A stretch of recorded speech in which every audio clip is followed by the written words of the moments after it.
બગદાણાના કોળી આગેવાન નવનીત બાલદિયા પર થયેલા હુમલા બાદ રાજનીતિ ગરમાઈ છે.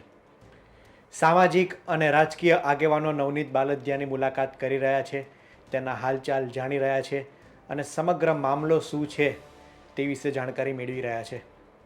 ગઈકાલે ભાજપના ધારાસભ્ય અને કોળી આગેવાન હીરા સોલંકીએ નવનીત બાલદિયાની હાલચાલ પૂછ્યા હતા. આ દરમિયાન તેમણે નવનીત બાલદિયાને હિંમત આપી હતી અને કહ્યું હતું કે સમગ્ર સમાજ તારી પડખે છે. કોળી સમાજ હવે પહેલાં જેવો નથી રહ્યો અને હુમલાખોરો વિરુદ્ધ કડક કાર્યવાહી કરવા માટે તેમણે વાત કરી હતી અને કહ્યું હતું કે આ મામલે તેઓ સરકાર સમક્ષ પણ રજૂઆત કરશે, ગાંધીનગર સુધી પણ તેઓ રજૂઆત કરશે અને નવનીત બાલદિયાને ન્યાય અપાવવા માટે તેમણે ખાતરી આપી હતી. તે પહેલાં આમ આદમી પાર્ટીના કોળી આગેવાન રાજુભાઈ સોલંકીએ પણ નવનીત બાલદિયાની હોસ્પિટલ ખાતે મુલાકાત લીધી હતી. હુમલા બાદ નવનીત બાલદિયાએ મહુવાની હનુમંત હોસ્પિટલમાં સારવાર હેઠળ છે.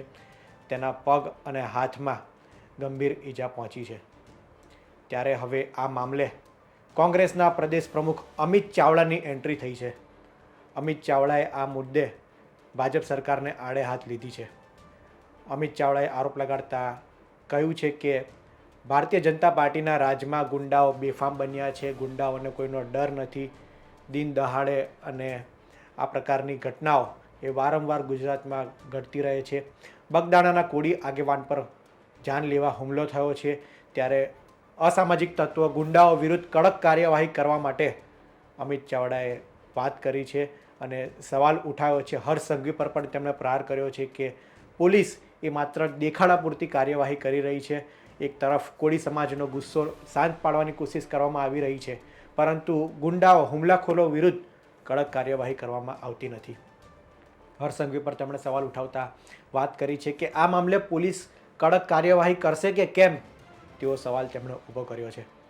સમગ્ર મામલાની વાત કરીએ તો નવનીત બાલદિયા એ બગદાણામાં સેવા આપી રહ્યા છે અને તેમની પર જાનલેવા હુમલો થયો હતો. પહેલાં તેમને જયરાજ આહિરનો ફોન આવે છે અને મળવાની વાત કરે છે અને ત્યારબાદ તેમના વિરુદ્ધ અજાણ્યા શખ્સો હુમલો કરે છે, ઢોર માર તેમને મારવામાં આવે છે અને ત્યારબાદ સમગ્ર મામલે પોલીસ ફરિયાદ દાખલ થાય છે. પરંતુ સમાજના આગેવાનો અને નવનીત બાલદિયાનો આરોપ છે કે પોલીસ એ તેમના કયા પ્રમાણે ફરિયાદ નથી લખી રહી. કોઈક મોટા રાજકીય ઇશારે કાં તો કોઈ મોટા માથાની રહમ નજર હેઠળ આ સમગ્ર કાર્યવાહી કરવામાં આવી રહી છે અને આ મામલે ત્યારબાદ કોળી સમાજમાં રોષ ભભૂક્યો હતો. મોટી સંખ્યામાં જ્યારે હીરા સોલંકી તેમને હનુમંત હોસ્પિટલ મળવા આવ્યા ત્યારે કોળી સમાજના લોકો પણ મોટી સંખ્યામાં તેમને સાંભળવા માટે અને નવનીતના સમર્થનમાં ત્યાં હોસ્પિટલ પહોંચ્યા હતા.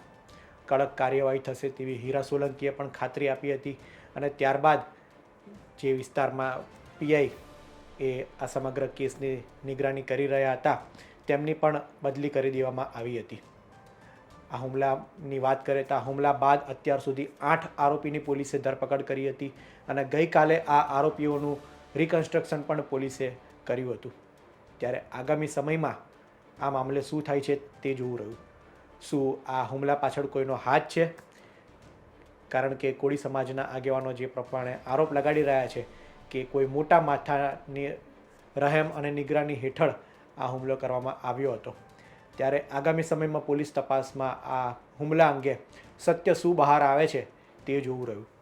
હાલ તો આ મામલે ભારતીય જનતા પાર્ટી અને આમ આદમી પાર્ટી બાદ હવે કોંગ્રેસની પણ એન્ટ્રી થઈ ગઈ છે. અમિત ચાવડાએ સરકારને ઘેરી છે અને આકરા સવાલ આ મામલે કર્યા છે કે ગુજરાતમાં આ પ્રકારની ઘટનાઓ એ વારંવાર બની રહી છે, ત્યારે વધુ એક આવી ઘટના બની છે, કોળી આગેવાન પર હુમલો થયો છે.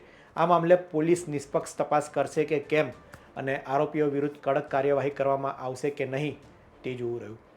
આ અંગે આપનું શું માનવું છે તે અમને કોમેન્ટમાં જરૂર જણાવશો. આ રિપોર્ટમાં હાલ આટલું જ. ધન્યવાદ.